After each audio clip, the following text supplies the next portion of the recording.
Miguel também tá? Tá. Muito Podemos bem, começar, estamos professor? encerrando.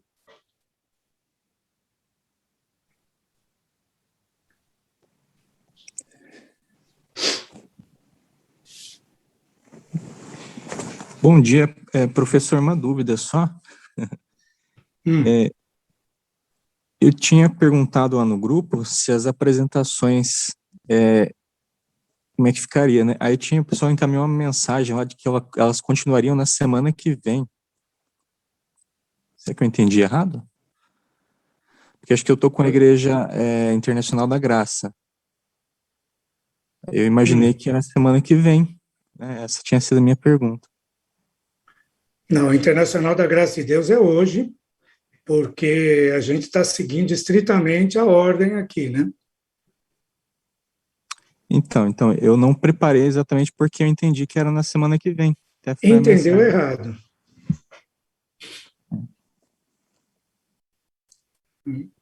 Como dizia um professor meu, confundiu errado. A obrigação do aluno era ter a tarefa pronta no início das atividades, né? Não imaginar quando vai ser apresentado, né? Eu deixei, por prevenção, eu deixei data a mais, né? Se a gente não conseguisse, especialmente porque eu sabia que aqueles capítulos do livro Rostos do Protestantismo seriam mais demorados mesmo, né? Que eles são capítulos bem densos. Então, eu deixei o espaço, né?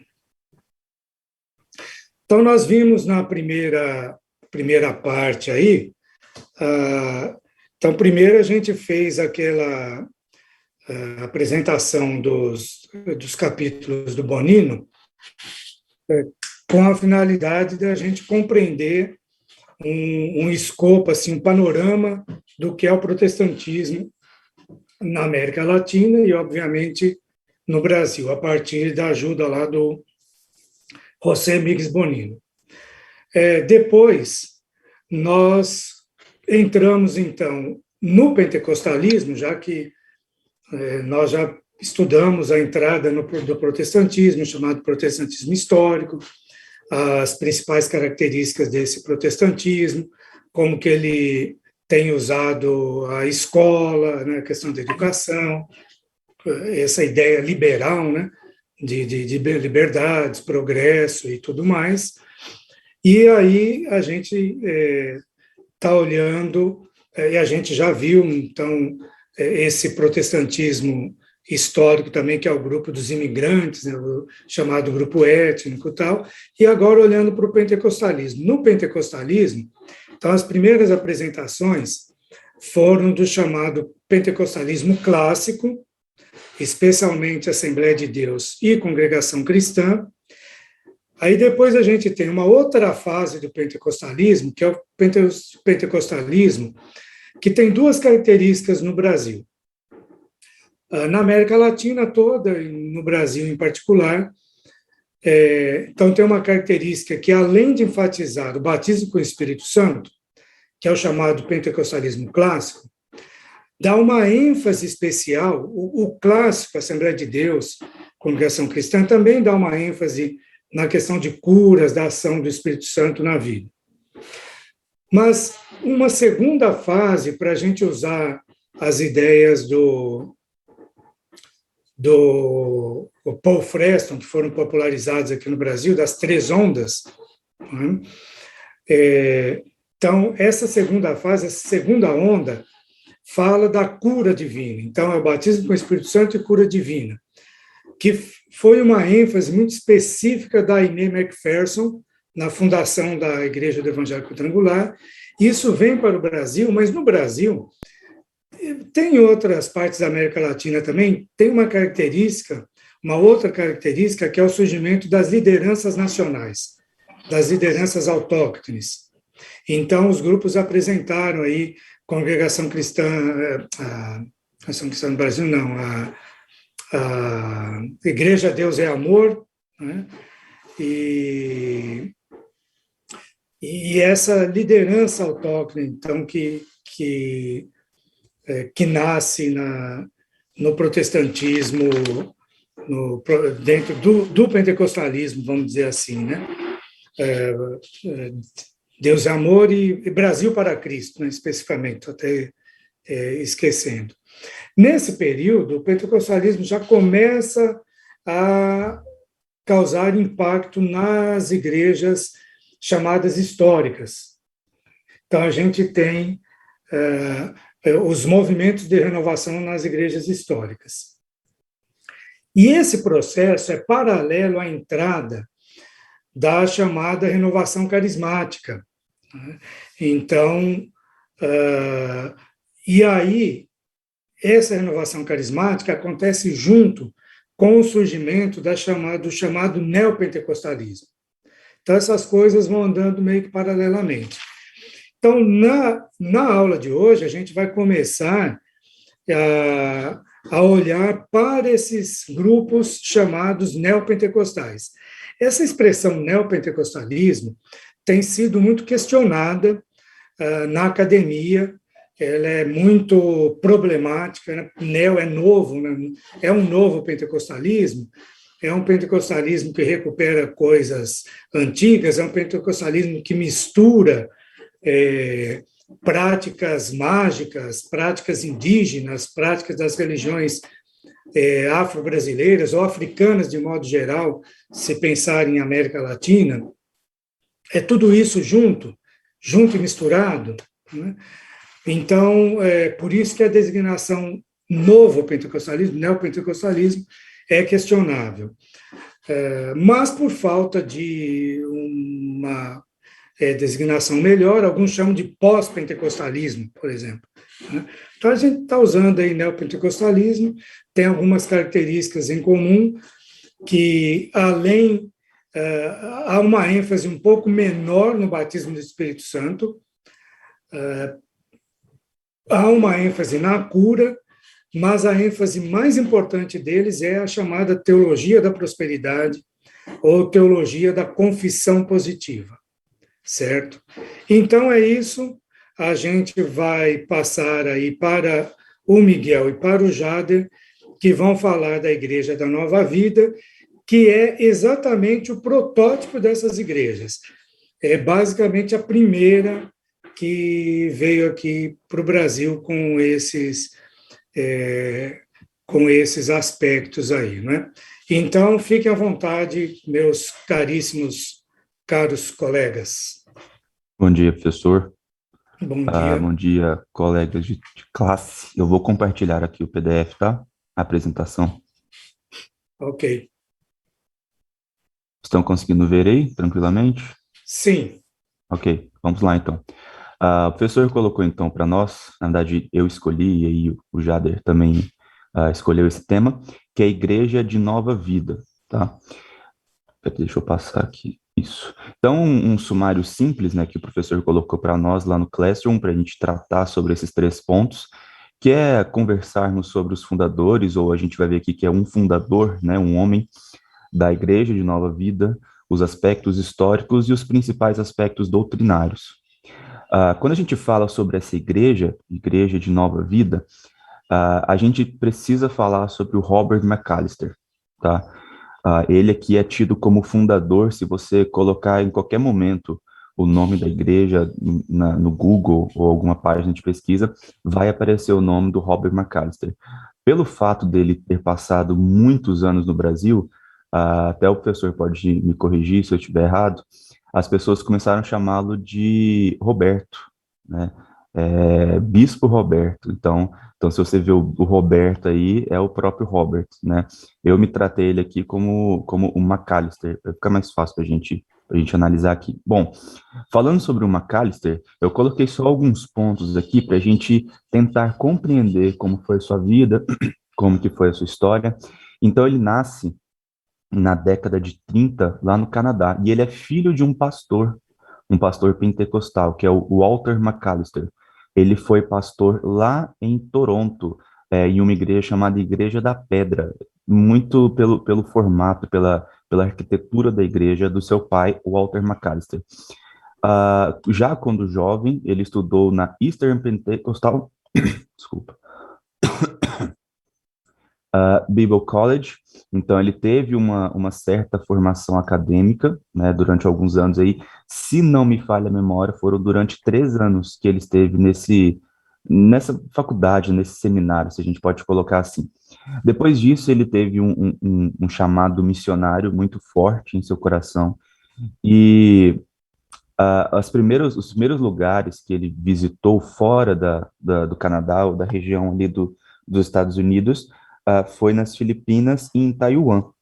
E aí, então, ele começou a perceber que as pessoas estavam carentes, né, de terem suas comunidades, principalmente nesses povos mais afastados, né, e a gente está falando isso próximo da década de 40, próximo da década de 50, assim, então, por mais que já fosse um mundo, entre aspas, globalizado, ainda é muito diferente do que a gente tem hoje, né, não era tão simples assim viajar para esses lugares tão distantes e plantar igrejas ali. E aí, 2 anos depois, ele plantou as 2 primeiras igrejas de Nova Vida lá em Hong Kong. Então, ele já tinha essa característica muito marcante, o McAllister, que era de ser um plantador de igrejas. Ele tinha de fato essa característica e ele plantava, permanecia por algum tempo naquela cidade, depois ele mudava para outras cidades para plantar novas igrejas. Então, eu acredito que essa seja uma característica talvez a mais forte, ou uma das mais fortes do Robert McAllister, que seria de plantador de igreja, né? Ele não permanecia muito tempo naquele local. Então, a primeira vez que ele vem para o Brasil é na década de 50. Então, ele veio aqui para o Brasil, ele pregou em algumas igrejas pentecostais, né, em algumas assembleias de Deus. E depois do seu ministério no Brasil, ele morre em novembro de 1993. Bom, por que eu não falei sobre as datas específicas no Brasil? Porque eu vou tratar sobre isso agora nos aspectos históricos, né? Por que o Robert McAllister foi importante para a história dessa igreja aqui no Brasil? E aí, desculpa pela foto, acho que foi a única foto que eu consegui pegar da fachada de um templo, mas se você entrar no site da Igreja de Nova Vida, eles têm mais de 130 fotos contando basicamente a história, né, da igreja. Então, alguns aspectos históricos interessantes para a gente tentar visualizar aqui, e aí eu vou tentar ser bem sucinto aqui. Então, quando Robert McAllister vem para o Brasil, na década de 50, ele começa a conhecer o Brasil, e ele retorna para os Estados Unidos. Ele tinha uma igreja lá nos Estados Unidos, e então ele entende que, assim como ele estava plantando igrejas em outros lugares lá para a Ásia, ele entende que ele precisa plantar uma igreja no Brasil, ele entende que ele precisa, primeiramente, estar presente no Brasil, né? Então, ele funda a igreja em 1960, lá no Rio de Janeiro. É interessante que quando o professor fala sobre que a Igreja de Nova Vida talvez seria um marco, né, professor? Não sei se a gente poderia colocar assim, É isso mesmo. em termos de comunicação, porque eles entenderam, talvez o Robert McAllister estava talvez à frente de alguns outros pastores, eles entenderam o quanto que as mídias são importantes para o evangelho, né, para a proclamação do evangelho. Então, algo que é muito marcante na história dessa igreja é essa rádio, Voz da Nova Vida. E muitas pessoas começaram a escutar essa rádio e mandavam cartas e cartas e cartas e cartas. E chegou um certo momento que ele falou assim: bom, tem tanta gente escutando, então eu acredito que tem tanta gente que precisa estar reunida em um só lugar. Foi esse o pensamento dele. Então ele procura estabelecer um lugar presencial, físico, para que esses ouvintes da rádio, para que essas pessoas que estavam escrevendo as cartas pudessem estar como uma igreja, como uma comunidade. E é então que a igreja ela começa a se reunir semanalmente no edifício da Associação Brasileira de Imprensa, eu acredito que seja até no 9º andar que eles se reuniam lá, que é onde ele tinha mais acesso, justamente também por causa da questão da rádio. Já em 67, aí no quinto ponto, ele volta para os Estados Unidos porque ele tinha uma certa verba. E os seus mantenedores, eles já não conseguiam mais dar essa verba para o McAllister continuar aqui no Brasil com o seu ministério. E aí tem-se esse relato no site deles, que eles contam sobre a história, a trajetória deles, que um homem em prantos, ele se levanta e ele pede para o pastor ficar no Brasil. Só que o pastor não tinha recurso, então esse homem ele deposita todo o dinheiro que ele tinha, e aí outras pessoas começam a se levantar e começam a dar todo esse dinheiro, e McAllister ele entende que ele precisa permanecer no Brasil. E então o número de membros começa a crescer, começa a crescer, começa a crescer, ao ponto do McAllister, que tinha uma casa nos Estados Unidos, ele retorna para os Estados Unidos para ele conseguir vender essa casa e com o recurso construir novos templos aqui no Brasil. Continuando, então, algumas datas ou alguns marcos aqui interessantes. Em 73, então, o McAllister, ele decide retornar para os Estados Unidos para descansar, talvez seja um período sabático aí, né, do McAllister. Se eu não me engano, foi um período de 3 anos, e ele deixou as igrejas, ou a igreja, na mão do pastor Tito Oscar. E então ele retorna em 75. Em 78, e aí de novo a questão do marco midiático, o McAllister vê uma oportunidade de estar inserido na televisão. E, gente, talvez para nós hoje seja muito comum isso, ver os programas religiosos na televisão. Mas naquela época, a gente está falando de 78, a gente está falando de muito tempo atrás. Ter um programa religioso na televisão era algo muito inovador para aquela época. Então, ele saindo da rádio, né, saindo do programa da rádio, mas ainda com o programa, assim, saindo no sentido, assim, tentando expandir os seus territórios midiáticos, eles iniciam um programa de televisão chamado Coisas da Vida, que foi, como o professor bem colocou, uma das pioneiras na questão da utilização da televisão como meio de evangelização no Brasil. E aí, só para finalizar, a Igreja de Nova Vida ela está inserida o que alguns historiadores vão colocar como segunda onda do pentecostalismo brasileiro, né? Então, a gente teve algumas outras igrejas pentecostais, então essa igreja surge alguns anos depois. E eu achei interessante esse último parágrafo que eu coloquei aí, que eu estava pesquisando acerca da igreja, que ele fala assim que enquanto as igrejas da primeira geração de pentecostais se firmou em seus primórdios entre as classes mais carentes e periféricas, a igreja de Nova Vida, ela adentrou na classe média. Quando a gente fala em relação ao Rio de Janeiro, por exemplo, o público que escutava a rádio, que foram as primeiras pessoas, os primeiros membros, eram pessoas de classe média. E que era antes um terreno ocupado entre os evangélicos por ramos não pentecostais, como presbiterianos, batistas e metodistas, tá? Então, como o professor colocou, é um marco muito importante, principalmente em relação às mídias, e aí eu queria só mostrar algumas fotos para vocês. De novo, se vocês quiserem, tem lá no site da igreja, tem várias fotos contando a história. Esse aqui, da direita, é o McAllister, é o bispo, né, Bispo Roberto, e aqui a gente já vê a TV Tupi. Professor, eu nunca tive contato com essa TV, viu?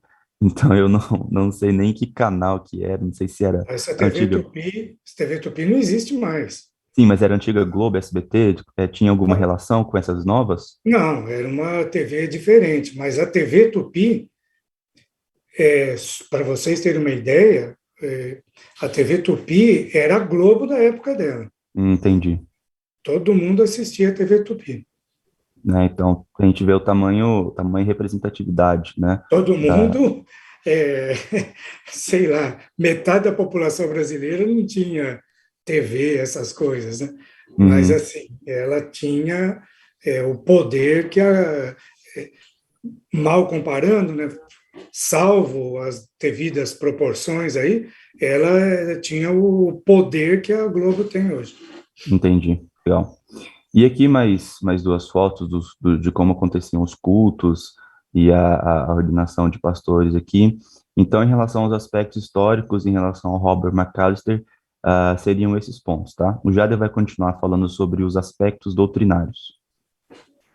Bom dia, gente, tudo bem? Bom dia, professor. Vocês me ouvem tranquilamente? Sim. Pode passar para a próxima, então, Miguel, por favor. Quando a gente olha lá no site da igreja, e eles vão falar sobre a história deles, achei muito interessante, porque eles têm um tópico que fala sobre o compromisso histórico deles. E aí eles colocam nessa aspa aqui que diz: cremos que para ser relevante em nossos tempos, a igreja precisa ser fiel às suas origens. Por isso, mantemos um compromisso inegociável com as práticas históricas da igreja. Eles falam que as igrejas têm buscado tanto ser relevante, que têm abandonado o seu passado, e aí eles não têm nem senso histórico e nem relevância. E esse são pontos, né, que eles defendem na igreja Nova Vida. Proclamação da palavra de Deus, celebração dos sacramentos, achei interessante, batismo e santa ceia, né? Exercício da disciplina, a ordenação de homens idôneos ao ministério, e aí eles vão prosseguindo, né, a catequese tradicional, e aí eles vão fundamentar no credo apostólico, que eles dizem que é um manual muito interessante, mas que não se sobrepõe à palavra do Senhor, a oração do Pai Nosso e os 10 mandamentos. E aí eles colocaram esse tópico aqui, e eles vão reforçar isso no decorrer do site, a lembrança perpétua de Cristo, que o padrão, né, como que cada pessoa deve seguir ao Senhor, obedecer ao Senhor, e eles ainda colocam em determinado momento no texto que não é possível uma pessoa ser a filha do Senhor, né, filho do Senhor, se ela não tomar a cruz de Cristo. Eles falam lá em determinado momento que a determinação, né, o que vai dizer se a pessoa realmente teve uma conversão é se ela assimila em sua vida o padrão de vida de Cristo, de sacrifício, de obediência. Então, até aí eles caminham de uma maneira muito interessante e muito parecida, né, com o que a gente já está acostumado. Pode passar, Miguel. Aí eles falam, encerrando né, aqui. Tá, pode passar mais uma. Essa é a frase que aspas que eu já mencionei. E aí eles vão citar algumas pessoas que para eles são importantes. Já estamos caminhando para o final. E aí eles vão citar, por exemplo, os pais, né? A igreja primitiva, Policarpo, Irineu, Atanásio. Aí eles citam reformadores, Martinho Lutero, João Calvino. Tem também Teresa de Ávila. Aí eles citam puritanos, Jonathan Edwards, e aí eles vão citar, por exemplo, também pessoas contemporâneas, como C.S. Lewis e Martyn Lloyd-Jones. Então, achei interessante que na teologia deles, pessoas importantes, tem tanto pessoas do início da igreja como pessoas contemporâneas, por assim dizer. Pode passar? E aí a gente olha, né, questões que diferenciam de nós, eles falam que eles têm a fundamentação do que eles creem, junto com a igreja reformada, mas eles falam, divergimos de algumas tradições reformadas. Pelo batismo, eles não são cessacionistas, são continuistas, acham que os dons do Espírito Santo se mantêm até hoje, e eles também discordam do governo eclesiástico, tanto presbiteriano como congregacional. E essa é a diferença deles. E aí, como características que eles têm no culto deles, eles têm o Ki-Ho, que é o símbolo da igreja, o ambão, eles também usam o ano litúrgico, então eles têm cores do calendário, eles usam o calendário para seus cultos. Os membros, né, vão ver os seus líderes com toga, cruz, estola, anel, colarinho clerical também. Eles usam a cruz celta e os anos o ano litúrgico, as cores que eu já tinha mencionado. No fim, é isso. Muito obrigado. Certo. Uma questão aí é o seguinte: o bispo Walter, o nome dele completo é Walter Robert McAllister, né? Walter Roberto McAllister. E ele teve um filho com o mesmo nome, que é o Júnior. E esse filho é o sucessor, porque o Walter Roberto McAllister morreu em 1993, se eu não me engano. É isso mesmo, isso mesmo. Né? E o filho dele assumiu. Só que uns anos anteriores, eles começaram a questionar algumas coisas doutrinárias. E quando o Walter Roberto McAllister Jr. Assumiu a liderança da igreja, houve um cisma, houve uma cisão, porque um grupo saiu e tal, porque o atual Walter Roberto McAllister Jr., né, que é o filho lá do primeiro, ele é o bispo primaz, eles criaram um sistema episcopal, foi falado aí, mas ele também andou estudando o calvinismo, e ele se tornou um calvinista, com essas ressalvas que o grupo aí já apresentou, né? Questão de sistema de governo, pedobatismo e tal, que o grupo falou muito bem. Então, tem essa essa característica aí bem interessante. Professor, só para pontuar uma coisa, Hum, a igreja ela existe até hoje, ela tem vários membros, milhares de membros, principalmente sim, aqui aqui em São Paulo, né? sim, tem. Quando eu era seminarista, eu lembro de ter ido uma vez num culto lá em São Paulo, lá na Lapa, acho que era na Rua Clélia, se eu não me engano. Bom, seguindo a Igreja Universal do Reino de Deus, é o Rogério e o Mateus. Bom dia, professor. Acho Bom que o Rogério está dia, aí, né? Rogério chegou aí. Rogério, Bom tá? dia, bom dia, irmãos. A gente vai apresentar aqui. Eu tô sem câmera, tá, professor? Peço perdão, mas meu computador aqui tá sem câmera, não tem câmera mesmo. A gente vai apresentar sobre a Igreja Universal, né? E dando continuidade um pouco, porque tem bastante a ver com o que o Jader e o Miguel apresentaram, que é aí a Igreja, né, da Nova Vida. Porque a Igreja Universal, na verdade, ela foi fundada pelo Edir Macedo. E o Edir Macedo, antes, obviamente, de ter fundado a igreja, ele era um membro e participante dessa Igreja Nova Vida. Então, algumas coisas que o Miguel ali apresentou, a parte histórica, a parte da mídias, tem a ver um pouco com a própria formação ali do Edir Macedo nessa igreja. E ali, né, juntamente nessa igreja com o McAllister, aí eu não sei se é o pai ou o filho, nessa época que o Edir Macedo frequentava, mas era ali em 1960, ele passou 12 anos ali naquela igreja, juntamente com o Romildo Ribeiro Soares, que é mais conhecido aí como o R.R. Soares, que juntamente com os dois que fundaram ali a Igreja Universal do Reino de Deus, né? Eles participaram ali de um ministério chamado Cruzada do Caminho Eterno, que eles pregavam em teatros, né, faziam cultos ali em teatros, mas logo depois disso eles já saíram ali da Igreja Nova Vida e acabaram fundando ali a Igreja Universal do Reino de Deus.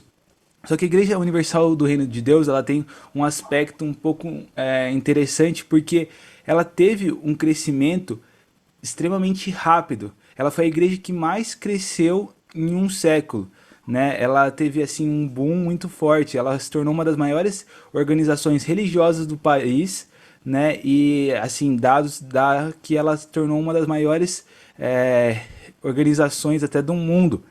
Em 1985, com 8 anos de formação, a Universal ela já tinha 195 templos em 15 unidades federativas, e depois de apenas 2 anos, ela já contava ali com 356. Ou seja, ela teve ali uma grande progressão em apenas 2 anos e começou a expandir muito, muito rápido. Tem alguns dados, né, que a parte de estatísticas que falam que ela tem mais de 6 mil templos espalhados aí pelo Brasil e mais de 12 mil pastores, mais de 1 milhão e pouco de fiéis. Só que a própria igreja ela contesta um pouco esses dados e diz que, segundo a denominação mesmo, em 2015 ela já estava com mais de 7 mil templos, né? Então eles consideravam muito mais templos, muito mais igrejas e muito mais membros. Eles dizem que a quantidade de membros atuais, mais ou menos, da denominação, tem mais de 7 milhões no país e mais de 1 milhão fora. Né? Eles dizem que em alguns lugares as estatísticas não conseguiam entrar porque eram lugares mais pobres, lugares mais difíceis, mas que a própria Igreja Universal ela estava. Ela chegou nos anos 80 a se expandir por diversos continentes, né? América, Europa, na Ásia, na África, e ela chegou a estar em mais países até mesmo do que o McDonald's. Então ela teve muito esse boom mesmo de expansão. Só que ela também teve, né, o Edir Macedo ali o R.R. Soares, eles tiveram uma visão muito parecida com a visão que estava lá o McAllister ali na Igreja Nova Vida a respeito de adentrar nas mídias e buscar ali essa questão midiática para alcançar novas pessoas. Então, em 89, ela chegou a comprar ali a Rede Record e também 30 estações de rádio. Então foi ali um começo muito grande que começou a se expandir muito forte a respeito dessa mídia. Hoje já passam mais de 80 emissoras de rádio da Igreja Universal. Então a gente vê que ali eles investiram muito nisso, eles tiveram um grande avanço nessa parte para que eles pudessem alcançar de fato o maior número possível de pessoas. Mas foi em 80, que é um ponto importante, eu acho que eu esqueci de falar aqui, que o o R.R. Soares, ele deixou e ele rompeu ali com a Igreja Universal, né? Algumas histórias dizem que foi por conta de uma visão diferente do Edir Macedo, que o Edir Macedo gostaria de expandir, né? Eles estavam crescendo muito no Brasil e o Edir Macedo queria expandir para fora do país, adentrar ali nos Estados Unidos, em Nova York, e o R.R. não, queria expandir mais ainda no Brasil. Então, devido a isso e a algumas outras questões, eles acabaram se separando e o R.R. Soares abriu a Igreja Internacional da Graça de Deus, que eu acho que algum outro grupo vai apresentar. Mas a ideia aqui é mostrar que, de fato, a Igreja Universal, por mais que ela seja recente, né? Tá dando um eco aí? Fechou. Então, por mais que ela seja recente, assim, comparada às outras, ela teve um boom muito forte, ela teve um crescimento muito rápido e ela consta assim com muitos adeptos, tanto no Brasil como fora. Então ela teve um crescimento muito forte, né? E principalmente também na área das mídias. Hoje ela consta assim com muitos investimentos fora também da própria igreja, investimentos como um banco, como uma produtora, como uma agência de viagem, como uma construtora, né? Então ela tem ali parte ali de muitas coisas. E ali a gente também, só para citar rapidamente, só para terminar, que o principal sede, né, o principal templo da igreja é o Templo de Salomão, um templo que eu não sei quantos já tiveram a oportunidade de passar lá perto, lá em São Paulo. Eu cheguei a passar ali do lado e realmente é um templo muito grande, é bonito até de se ver, mas foi um templo que custou ali uma boa fortuna para a igreja, mas é um templo assim que agora é mundialmente conhecido, então ela tem a sede ali. Mas esse aí é um pouquinho da parte tanto do fundador como parte histórica, e o Rogério vai apresentar um pouco da teologia aí e fazer algumas comparações. Obrigado, professor. Obrigado, colegas. Bom dia, professor. Bom dia a todos. Vamos lá, dando continuidade aqui a parte doutrinária agora da Igreja Universal. Uma das grandes dificuldades que eu tive foi encontrar material deles se posicionando, né, com relação à doutrina. E aí, quando eu estava elaborando o esboço para a apresentação aqui, eu encontrei um documento da própria IPB, da Igreja Presbiteriana do Brasil, que da Comissão Permanente, né, de Doutrina, de 97, onde a Igreja Presbiteriana do Brasil ela se posiciona em relação à doutrina da Igreja Universal. E eu estou com esse documento aqui, eu vou usar ele como direcionador aqui para nós. Posso compartilhar aqui, professor? Pode, está liberado. Está liberado? E aí a gente vai usar ele para falar da... Vocês estão vendo minha tela? Sim. Então tá bom, está aqui o relatório da Comissão Permanente de Doutrina da Igreja Presbiteriana, é de 97, tá vendo? O objetivo aqui foi esclarecer as questões em relação à Igreja Universal, da doutrina que estava afetando ali a IPB. Nós não trataremos todos os pontos, eu organizei, eu tenho esse documento, depois eu posso disponibilizar no grupo, eu só separei alguns tópicos e marquei aqui, a gente vai ficar basicamente entre o tópico 2, no tópico 2. O 3 a gente não vai tratar, nem o 4, aí depois que é uma análise mais profunda, tá? Então a gente vai ficar nesses 2 primeiros itens, ele não é tão extenso assim, tá vendo? Então nós vamos ficar nesses daqui, ó, pontos em comum com a fé cristã, pontos em comum com o protestantismo históricos e o pentecostais, e com os pentecostais. Aqui ele já traz um panorama do que é a doutrina da Igreja Universal, tá vendo? Tá aqui, ó, o documento vai falar sobre os muitos que estavam abandonando já em 97 a Igreja Universal e indo para igrejas históricas, né? E isso estava afetando ali a liderança das igrejas presbiterianas. Ele vai colocar até uma nota aqui dizendo que entende como igrejas históricas, né? Batistas, metodistas, os presbiterianos. E isso estava gerando uma bagunça dentro da igreja, na liderança da igreja. O ponto 1 aqui ele trata do método de trabalho, né? Levanta uma questão aqui: podemos considerar a Igreja Universal como parte de uma igreja cristã no mundo, da Igreja de Cristo no mundo? E a abordagem que o documento traz, ela não é, né, uma abordagem sociológica, ela é teológica. Ele deixa bem claro isso, tá bom? Aqui a Igreja Universal não tem uma confissão de fé explícita. Aqui vai falar justamente o que eu comentei com vocês há pouco, né? A dificuldade de achar material. Tem até alguns livros publicados do Edir Macedo, mas nada de uma forma explícita com relação à sua crença, tá bom? Aí, uma outra questão é a confusão teológica, né? Porque o Edir Macedo ele é contra a teologia. Ele até publicou um livro nesse sentido, né? Libertação da teologia, né? Não teologia da libertação, onde ele se posiciona dizendo que a teologia é um problema para as igrejas. Aqui, só um momento aí, vai cair o link e a gente imediatamente volta no mesmo, tá bom? Tá bom, professor. Aqui, agora, a gente entra nos pontos doutrinários, e aí, bem rápido aqui, a Igreja Universal do Reino de Deus como igreja cristã, né? Como saber se a Igreja Universal, ela é evangélica ou não? Aí, aqui a partir do ponto de vista deles, né? O que eles defendem, para que o argumento deles para poderem dizer que, de fato, eles são uma igreja cristã, uma igreja evangélica, no caso aqui, né? Então, eles dizem o seguinte, que as igrejas evangélicas creem num Deus trino, no céu, no inferno, no julgamento final, na Bíblia como única e inerrante palavra de Deus, e arrecadam contribuições financeiras. Ele publicou esse livro aí que você citou, mas só um comentáriozinho aí. Foi isso mesmo, Mateus, obrigado por ter lembrado aí. Era uma faculdade de teologia, né, da Igreja Universal, eles tinham realmente uma faculdade.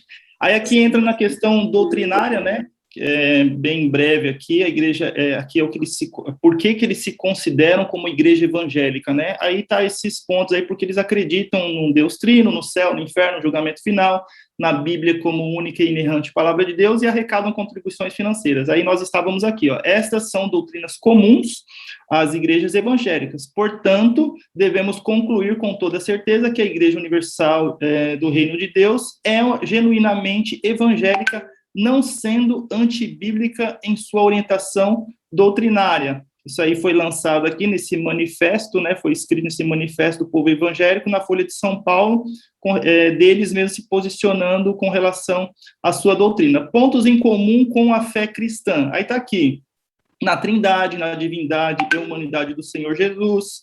Deixa eu só tirar aqui, professor, esse barulhinho chato aqui do WhatsApp. Na trindade, na divindade e unidade do Senhor Jesus, no pecado e na necessidade da salvação, na ressurreição dos mortos, na vida eterna, na segunda vinda de Cristo, no juízo final. Então, esses pontos são afirmados aí nas fontes consultadas aqui por aqueles que elaboraram o documento, tá bom? Da comissão. Segundo ponto aqui, pontos em comum com o protestantismo histórico. Em comum com os protestantes históricos, a Igreja Universal professa crer na salvação unicamente através de Deus, nas Escrituras Sagradas como única fonte de autoridade, que Jesus Cristo é o único fundamento e cabeça da Igreja, na rebelião e queda de Adão e Eva como causa fundamental da miséria humana, na necessidade de santidade por parte dos cristãos e na comunhão pessoal com Deus através da oração. No conceito iurdiano, salvação praticamente se identifica com libertação de males particulares, enquanto que conceito bíblico reformado como justificação, propiciação, expiação e reconciliação com Deus estão, via de regra, ausentes tanto na pregação quanto na praxis religiosa deles. Transparece no livro, né, de Cabral vai citar aqui, esse livro ele vai defender a Igreja Universal como sendo uma igreja evangélica, né? Ele menciona lá todas essas seitas aqui, mas não cita aí a Igreja Universal.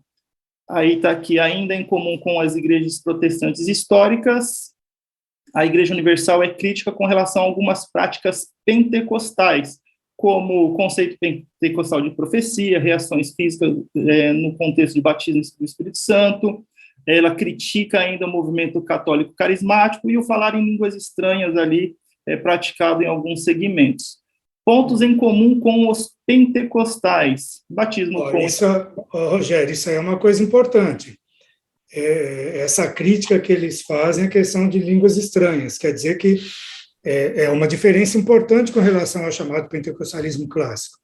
Se o pentecostalismo clássico dá uma ênfase em que a segunda bênção, que é o batismo com o Espírito Santo, tem a evidência de falar em línguas, já para esse neopentecostalismo, isso não é verdadeiro.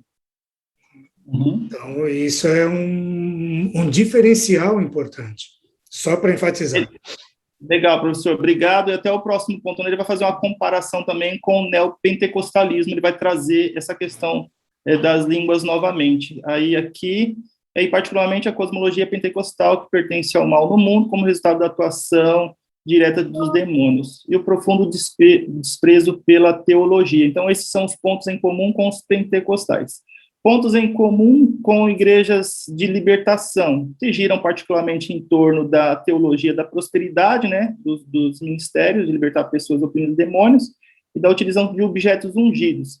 Geralmente organizam-se em torno da figura do fundador e a centralização do poder eclesiástico na figura do fundador é característico, né, das seitas neopentecostais surgidas na última década. Então, esses são os pontos em comum. Aí aqui ele vai trazer aí o ensino da confissão de fé e vai fazer uma análise. Então, eu não vou entrar nessa questão da análise, eu posso disponibilizar o documento depois, até quem deixar o nome aqui de quem participou aqui da comissão, está aqui, ó, participaram da elaboração do documento, Heber Carlos de Campos, né, Antônio Carlos Barro, Augusto Nicodemos, Solano Portela, né, o Mauro Meister e o Paulo José Benício, tá bom? Então, esse é um pouco da doutrina da Igreja Universal do Reino de Deus. Eles não têm uma confissão de fé, uma posição explícita daquilo que eles creem, e para poder fazer esse levantamento foi necessário aí consultar vários documentos que a comissão acabou por fazer e nos ajudou muito nesse sentido. Tá bom, professor? É isso. Muito bem, obrigado. O próximo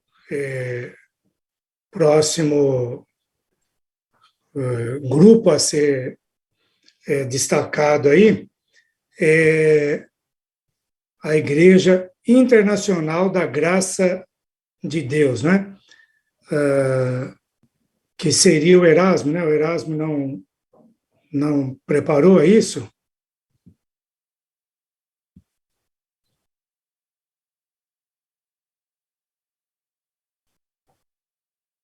Isso, professor.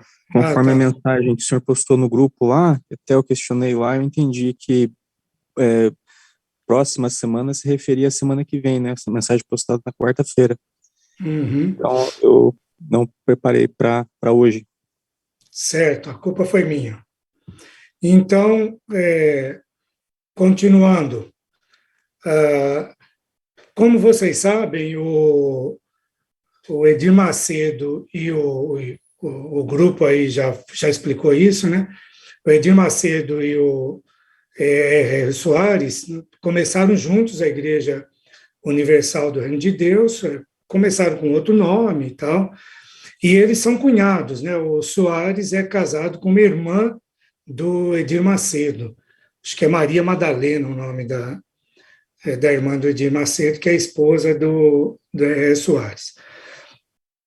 E, então, eles têm basicamente a mesma teologia, então, tudo que já foi apresentado aí sobre a teologia deles. É basicamente a mesma coisa, mas há uma diferença que eu quero destacar,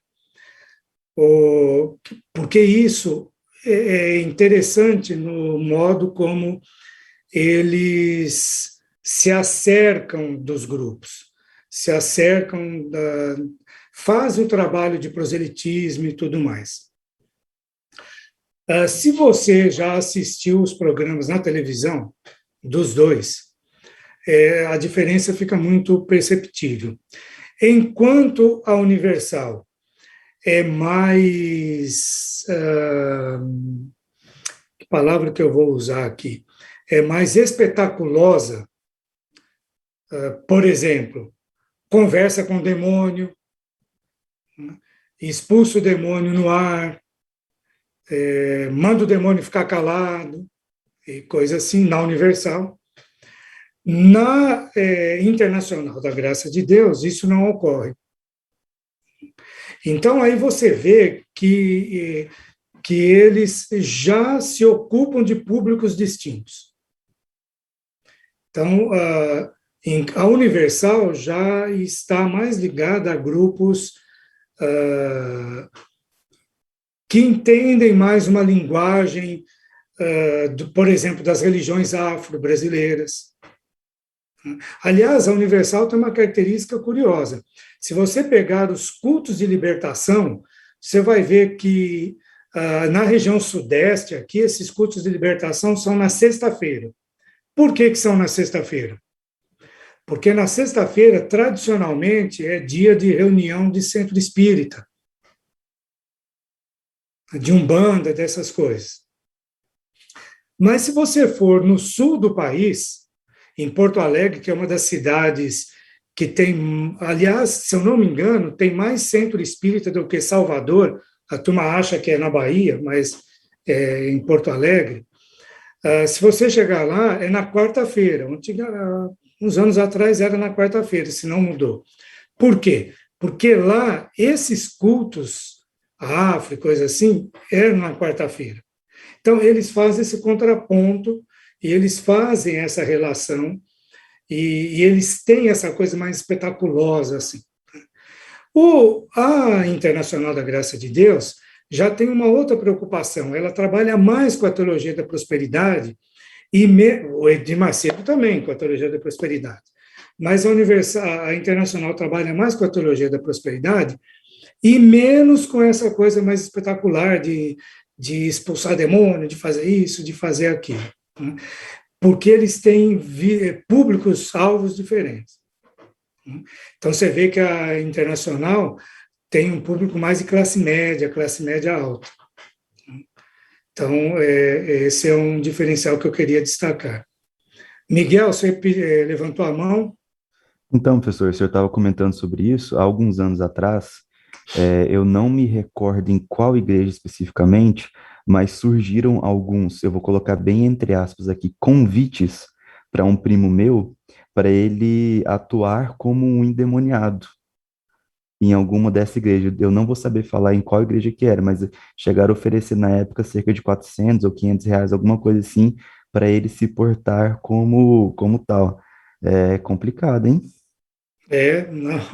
Isso não resta dúvida que faz parte do show, faz parte do espetáculo, né? Não tem dúvida. André? Só queria contar uma experiência de um amigo. Eu tenho um amigo que é segurança, ele faz segurança em banco, né? E ele foi contratado pela Igreja Universal de Bauru, cidade aqui vizinha, para fazer a segurança da igreja, num certo sentido.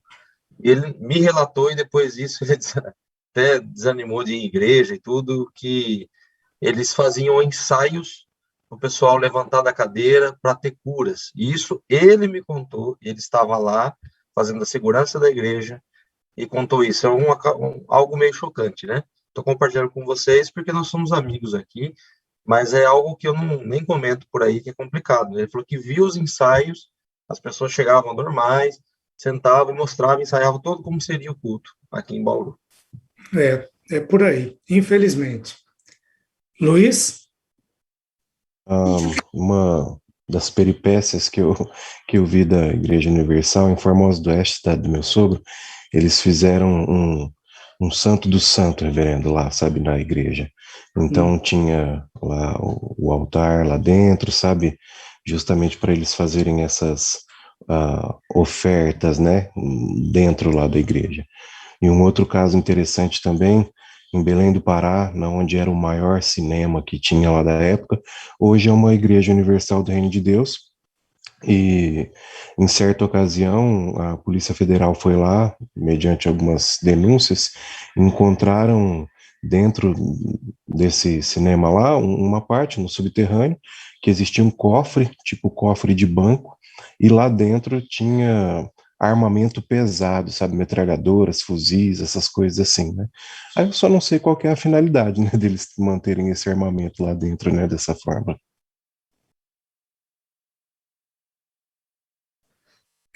O pior, que sabe o que é isso? Não é para matar ninguém, não.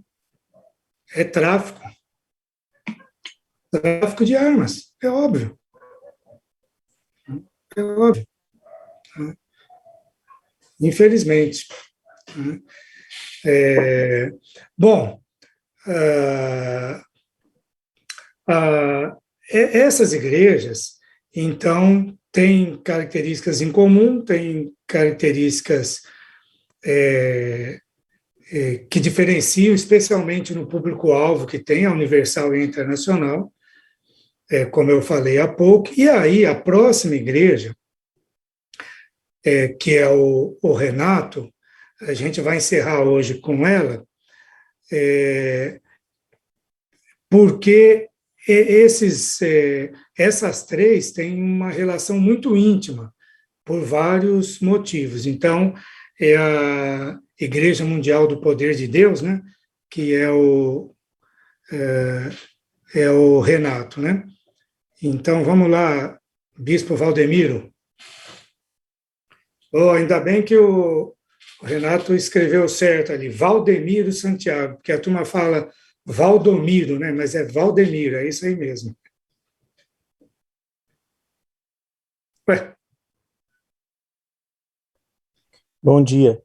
Bom dia. Então, tem esse slide meu, só que mais pra frente eu vou soltar um videozinho ali, e para sair o som, tinha que... Ah, tá, peraí. Share sound aqui, né? Só um minutinho. Não sei como que é. Rapidinho. Deixa eu abrir de novo aqui. Share sound. Mais ou menos assim, hein? Peraí, rapidão.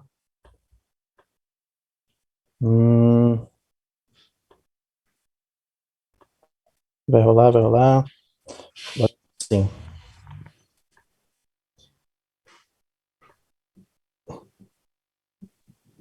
Que sorriso, hein? Então, Valdemiro Santiago de Oliveira, né, o fundador, então, da Igreja Mundial do Poder de Deus, nasceu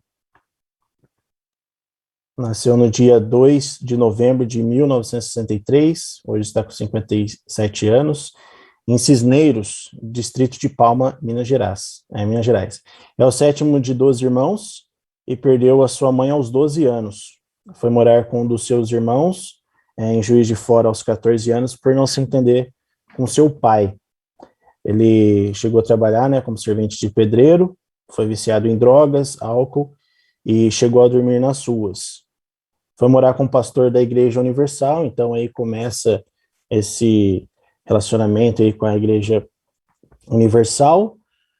Ele serviu ali nessa igreja, então, até 1998, ano em que saiu devido a um desentendimento com o bispo Edir Macedo, né? Não se sabe muito bem o que aconteceu ali, é meio velado isso, mas nas pesquisas fala que aconteceu isso. E aí sim ele fundou a Igreja Mundial do Poder de Deus. É casado com Francileia e tem 2 filhas, Raquel e Juliana.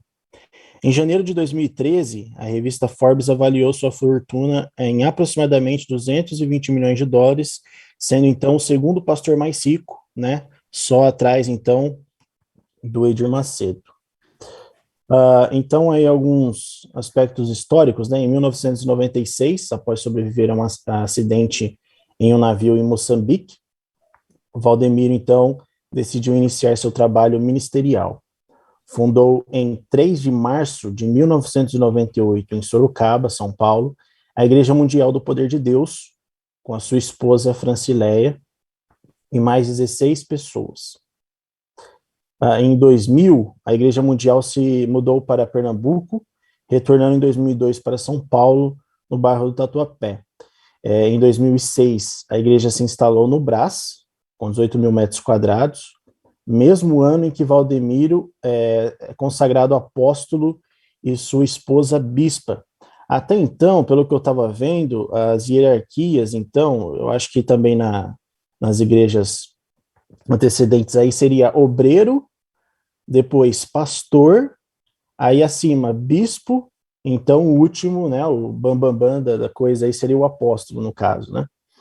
Então, em 2011, foi inaugurada a Cidade Mundial dos Sonhos de Deus. Trata-se de um templo com capacidade para 150 mil pessoas, em um espaço de 240 mil metros, considerado um dos 5 maiores templos do mundo. Atualmente, a igreja possui 6 mil templos, divididos entre Brasil e demais países. Se eu não me engano, chega a ser mais ou menos 24 países, tá? Países do mundo, né? Com sede localizada na rua Carneiro Leão 439 Brás. Deixe-me só fazer um comentário aí nessa tela anterior aí. Essa questão do acidente dele em Moçambique, talvez quem não conhece pode não ter ficado muito claro. Colocou aqui, decidiu iniciar o trabalho ministerial, né? Ele estava em Moçambique como bispo da Universal. Ele era bispo da Igreja Universal. E ele foi para Moçambique como missionário da Igreja Universal, e ele era o líder máximo em Moçambique da Igreja Universal. E esse acidente é só ele que relata. Não existe nenhum relato de polícia, de nada lá de Moçambique que tenha ocorrido algum acidente de navio. Ele ficou desaparecido um tempo e ele relata que ele foi salvo meio tipo assim, Jonas com a baleia, coisa assim. E aí ele volta para o Brasil, e quando ele volta para o Brasil, ele tinha feito um grande trabalho do ponto de vista universal lá em Moçambique. Então ele volta como bambambam, né? E obviamente que ele começa a peitar o Edir Macedo, porque ele é o grande nome depois do Edir Macedo. E esse tipo de igreja não tem como conviver 2 caciques, né, numa tribo só, né? Pode continuar. Joia. Segundo o site oficial, a Igreja Mundial, né, aqui já tratando sobre aspectos doutrinários. No site em si, como o Rogério falou, a gente não acha muito ali legal, só que eu tenho essa Bíblia aqui em casa, e aqui atrás tem essa próxima foto que eu vou mostrar, tá? Mas no site que eu achei, né, diz assim: através do Espírito Santo de Deus, somos convencidos de nossos pecados e pelo arrependimento e reconhecimento de Jesus Cristo como o único e suficiente Salvador, perdoados. Além disso, a igreja realiza o batismo nas águas e acredita que os sinais seguirão aos que crerem.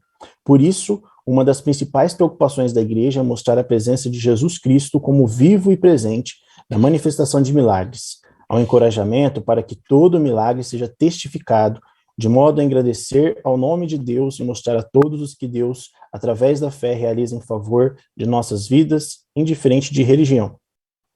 Em resumo, acreditam em cura física, prosperidade e batismo no Espírito Santo, como o senhor falou nas aulas, né, dessa terceira onda. Então, aí eu tirei uma foto dessa Bíblia, e ali, sim, ele diz mais detalhadamente, tá? Então, eles acreditam a existência de um só Deus em 3 pessoas, ênfase na obra do Espírito Santo, a volta de Jesus Cristo, a salvação pela fé em Cristo Jesus, a existência da vida eterna e da morte eterna. A salvação começa aqui na terra e segue após a morte. A Bíblia, sem os livros apócrifos, é a escritura infalível e insofismável palavra de Deus. A libertação de espíritos malignos e a paz espiritual, a Santa Ceia, a prosperidade como uma das promessas de Deus, a cura de doenças incuráveis, a remissão de pecados mediante o arrependimento, o batismo nas águas por imersão, o batismo com o Espírito Santo, os dons do Espírito Santo, os dízimos e as ofertas voluntárias a Deus. E agora tem 2 vídeos rapidinhos que eu queria mostrar. Esse está em velocidade alta, para a gente ver como que funciona mais ou menos. Tem vários desses testemunhos lá na igreja, e muitos que aparecem lá têm fazendas e coisas do tipo. Eu gostaria que vocês observassem. Eu nunca vi a foto que ele tira, mas você é de onde? Planalto, na Bahia. Ah, Bahia? É próxima à Vitória da Conquista. Sei não, hein? Bom dia já? O baiano já acordou? Já, sim. Não, você, mas e lá? Já. Lá tem baiano levantando essa hora, ó. Filhinho, rapaz, que lugar bonito, vai que esse lado aqui, meu filho. Isso é o que Deus faz, apóstolo. Deus é bom. Deus é bom, né? Meu filho, tem um monte ali que dá até pra orar lá, né? Sim, tem. Entende? Ih, que lindo, é? Puxa. É lá na Bahia? Na Bahia. Que legal, naquela região da Bahia. É ali na zona da Caatinga, do Mato Cipó. É Caatinga, né? Caatinga. Isso. Você fala Caatinga, você vai achar que tem boi morto lá. Não, as boizinhas tá tudo vivo. Eu tô vendo. Então, é Caatinga. Isso. Como é que se escreve? 2 A's. Justamente. Caatinga. Não é verdade? E esses aí são cereais, aquilo ali não? Isso, eu tenho um açougue aí, era pequenininho, né? Que desde muito novo eu tive. E aí Deus concedeu essa graça aí orando, né? Nas madrugadas, aí junto com o pastor aqui. Bispo Luciano. Bispo Alberto. Bispo Alberto, madrugada, ele tá aí no ar também, né? Então Deus, né, vindo lá naquela portinha, e aí agora eu tenho aí um açougue, onde eu entrei alugar. Uai, aí vale a pena criar gado, já vai direto pro seu açougue. Isso. Não passa pelo atravessador? Não, vai direto pro açougue. Aí sim. Se o sujeito cria o gado, aí ele vende pro açougue. O cara do açougue não compra 1 quilo de ração. E a carne é vendida quase o dobro, né? Se não for o dobro, né? Porque custa na fazenda. No seu caso, vai direto pro açougue, então. Direto pro açougue. Ah, quando eu for comprar lá, eu vou pedir desconto. Com certeza. Quando eu for lá fazer um churrasco, eu vou pedir desconto, tá? E na próxima vez eu vou trazer a carninha do sol aí pro apóstolo. Rapaz, se você puder trazer fraldinha. Isso. Filhinho, que bom que você tá prosperando e vai prosperar muito mais. E eu recebo, em nome de Jesus, apóstolo. Deus vai te dar fazendas e fazendas. Amém, eu recebo. Amém? E eu entrei aí alugado, hein? Entrei alugado e hoje sou dono do prédio. Fecha lá, filho, fecha a câmera lá, como é que tá? Isso. Glória a Deus, o açougue que você tá falando, né? É. Agora é seu prédio, né? Isso. Deus vai te dar uma rede. E fazenda grande, muitas fazendas pra você criar muito gado. E é nesse propósito. E não vai aumentar o preço da carne, não. Vem cá dar um abraço na força. A carne hoje é. Eu sou do tempo que carne não era artigo de luxo, entendeu? Mas o homem aqui, ele cria o gado que ele vende a carne. Parabéns, tá? Pra mim é costela, fraldinha e maminha. Gorda. Tem gorda. Tá bom? Parabéns, segura aqui, ó. E ali os meus filhos, eles que tomam conta do comércio. Filho, né? Isso, é meus filhos, Tarcísio e Leonardo. E aí, quando nós abrimos o açougue, ganhamos um prêmio ali de destaque, né? Que foi o açougue. Prêmio de destaque. Isso. Então o seu açougue é bom mesmo. Isso, é um açougue bom, né? Aciado, né? É um dos bons, assim. Carne fresca. Fresquinha. Tem nada de boi que cai no buraco. Não, leva... Cuidado, nego. Ó. Tchau, filhinho, parabéns. Parabéns, leva pros seus rapazes, ganhou o troféu, né? É na Bahia, é. Que bênção. É interessante que no final aí o apóstolo limpa o seu suor e dá pro rapazinho ali, né? Então tem muita essa coisa de elementos ungidos. A pessoa ora lá na casa, coloca ali um copo, agora toma o copo que ele está ungido, e tem várias coisas, tem paninhos. Quando ele foi esfaqueado lá, pegaram a camisa dele com sangue, passaram por um panão lá gigante, quem passava por debaixo do pano e tal, também estava ungido, já vendeu feijão a R$1.000, N coisas que os irmãos sabem. É mágica, né? Isso aí são práticas mágicas, né? Exatamente. E só para caminhar agora para o final, desculpa, um segundo vídeo que vai falar dessa coisa de imposição de mãos. É rapidinho também. Você só vai vencer na vida quando você sair do natural, sair do normal, sair do homem derrotado, prostrado, carnal e agir como quem conhece a Deus e a promessa dele, a palavra dele. Por essa razão, torno a lembrá-lo de que mantenha viva a chama do dom de Deus que está em você mediante a imposição das minhas mãos. A imposição de mãos é o principal evento neste momento desta obra. Esse é o dia mais abençoado, o dia da imposição de mãos. Isso é bíblico. Até os dons que você precisa. Para você prosperar, você precisa ter o dom da prosperidade.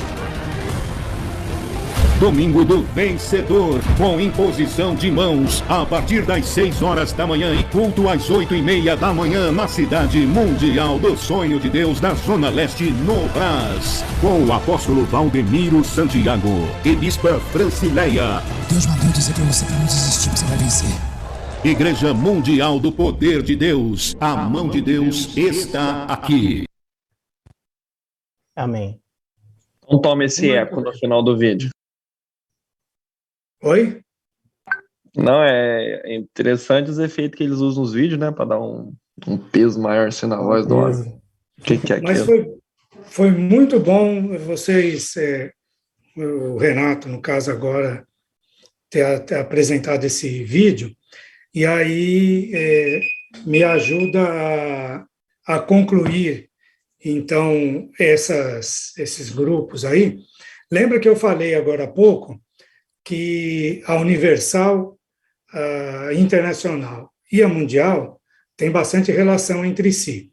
Bom, Edir Macedo e o Romildo Soares são cunhados e começaram a igreja junto, era Casa da Bênção, uma coisa assim. Depois virou Universal do Reino de Deus, houve o rompimento, e tem essa diferença importante. A Universal trabalha com um espetáculo de expulsão de demônios e coisas assim, sem desprezar a teologia da prosperidade e tudo mais. O Universal também crê nisso, mas dá uma ênfase nessa coisa assim de que nós estamos controlando o mal, controlando o demônio de forma muito material, muito física ali. A Internacional da Graça de Deus não usa esse tipo de estratégia, embora não signifique que discorde necessariamente. Mas ela dá uma ênfase à prosperidade. Então, se você contribui, se você... E a Internacional bate muito na tecla. É importante, viu, gente, de vez em quando assistir assim, alguns programas para você perceber, porque o povo da igreja assiste. Você prepara um sermão bonitinho para o domingo, e de segunda a sábado, o seu crente está assistindo esses caras na televisão. E você pensando que está doutrinando a sua igreja. Então, é uma coisa bem complicada. Então, tem que saber o que está acontecendo. Então, a Internacional dá uma ênfase, eles não usam a palavra membro de igreja, eles falam sócio. Vocês perceberam? Você pode ser um associado a esse ministério e tal. E você participar, contribuindo de alguma forma, você vai receber determinada bênção. A bênção que você está procurando e tal. Bom, o Valdemiro foi o grande inimigo do Soares, não, do Macedo, do Edir Macedo. O Edir Macedo não tinha problema nenhum com o cunhado dele. Cada um lá tinha o seu nicho. Quem tirou gente da Universal nos anos 2000 foi o Valdemiro Santiago. Eu estava vindo de São Paulo para Americana, ou para Campinas, né? Eu dava aula lá à noite, no Mackenzie, em São Paulo, e eu vinha, ou vinha para Americana, dependendo do dia, ou ia para Campinas, dormia no seminário para dar aula no outro dia. E eu estava escutando o rádio e um programa da Universal.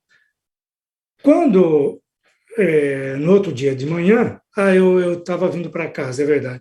No outro dia de manhã, eu liguei, uma das primeiras coisas que eu fiz foi pegar o computador e procurar aquele programa, porque o que passa no rádio é o que passa na televisão. E era o Edir Macedo expulsando um demônio. Era uma mulher, ele mandou o demônio ficar calado, fez a mulher despertar, a mulher despertou, aí ele mandou a mulher dormir de novo, para ele falar com o demônio, e o demônio explicava que não gostava mais da igreja onde ele tinha ido, porque ele gostava da igreja do chapelão, ou do chapeludo, uma coisa assim. Porque lá então o demônio se sentia bem lá na igreja do cara de chapéu. Então é isso que vocês falaram aí, que é tudo artista fazendo o negócio, né? Mas era muito nítido assim. Aí eu assisti aqui, né, o que eu tinha ouvido, eu procurei, fui pesquisando e aí assisti. Porque o grande inimigo do Macedo, quem tirou gente, foi o Valdemiro Santiago. E aí tem uma coisa interessante que o vídeo que o Renato apresentou, os dois vídeos, principalmente o primeiro, deixa muito claro. Né? Tanto o Edir Macedo como o R.R. Soares, eles falam para as suas comunidades a partir da Torre de Marfim, do Alto e Sublime Trono. Então, eles estão lá, né? Mesmo Edir Macedo, quando expulsa demônio e tal, né? A pessoa chega lá, ele expulsa, sai. O Valdemiro Santiago, vocês viram como ele conversa com as pessoas? Presta atenção, a conversa do Valdemiro Santiago com as pessoas que estão nos cultos dele lá é uma conversa de boteco. O que é conversa de boteco? Tem um programa desses, eu devia ter gravado e salvado isso, mas passou e não fiz. Quando o cara chega para falar com o Valdemiro Santiago, lá no auditório, lá sobe lá, né? O Valdemiro Santiago pergunta o nome dele. Aí ele fala o nome do cara é um nome Eustógio, sei lá, um nome bem esquisito assim. Aí o Valdemiro fala, como que é seu nome? Aí ele repete, né? Ô, louco, seu pai não gostava de você, não? Ô nome feio que você tem, rapaz. Que nome... Isso, gente, é conversa de boteco, isso é brincadeira que a gente faz em boteco, na beira da churrasqueira. O que significa isso? O Valdemiro Santiago estava ofendendo o cara? Não necessariamente, porque amigos, quando fazem esse tipo de brincadeira, eles não estão se ofendendo. Vocês estão cansados de fazer esse tipo de brincadeira com seus amigos e receber esse tipo de brincadeira. Então, o Valdemiro, ele se faz do povo. Ele sua, aí ele passa e tal, ele abraça o cara todo suado. O Edir Macedo e o Soares jamais fazem isso. Então, esse é um diferencial que levou muita gente simples, inclusive, para a igreja do Valdemiro. Tá? Porque ele tem esse aspecto assim bem popular, de falar a linguagem. A pessoa chega lá, fala o nome dela e já é amigo do Valdemiro. Então, ele não se distancia. Bom, teoricamente, pelo menos. Né? Então, midiaticamente, ele se torna amigo do povo. E isso, gente, é uma questão importante para a gente prestar atenção. É como que o evangelho não, a questão da religião, de modo geral, antes de atingir a cabeça, o intelecto, passa pelo coração. As igrejas históricas têm perdido muito espaço por serem extremamente intelectualizadas e não conseguirem fazer esse caminho pelo coração. Nós temos perdido muito espaço por causa disso. Eu não estou alegando uma antiteologia, de forma nenhuma, eu sou professor. Não é isso. Mas para que a gente perceba essa questão. E muito menos estou dizendo que a gente tem que imitar esses caras. Não é nada disso. Mas só para a gente usar o conhecimento que a gente tem para perceber essas questões e perceber onde também a gente pode ter errado. Muito bem, faltam 3 pessoas para apresentarem. A gente tem a aula reservada da semana que vem, dia 29, que é quarta-feira, ou, se de repente vocês quiserem voltar na última aula aí, a hora de História da Igreja no Brasil, História da Igreja Brasileira, melhor deixar para quarta, né? Quarta-feira, professor. Então, quarta-feira, no horário da História da Igreja 4, né? Para não ocupar o horário da tarde. Beleza? Fechado. Bom final de semana. Falou, gente. O tempo está acabando. Eu Erasmo. Um abraço. Oi? Só para saber. Eu Erasmo. Só para saber. Já era. A minha apresentação fica para semana que vem, daí junto com o pessoal. Não, porque já passou, agora são os outros grupos lá, né? E aí eu vou ficar sem nota, como que vai ficar? Vai. É você e um outro colega que não apresentou, né? Mas o senhor não falou que o erro foi do senhor, que não comunicou direito? Era ironia, né? Ah, tá. Mas o senhor comunicou direito? O senhor acha que o senhor comunicou direito? Não, comuniquei errado. É isso, exatamente. E aí eu fico prejudicado porque o senhor comunicou errado, não jeito? Uhum. Tá bom, então vamos marcar uma aula e você apresenta para mim, então. Ok. Falou, gente. Até mais. Falou, falou. Aquele abraço. Recording stop.